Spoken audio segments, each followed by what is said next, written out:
এখানে বসো।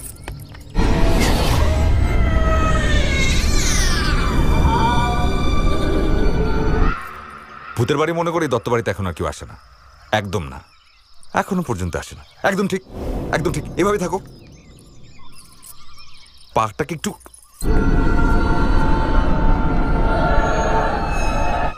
একটু হেলান দাও না।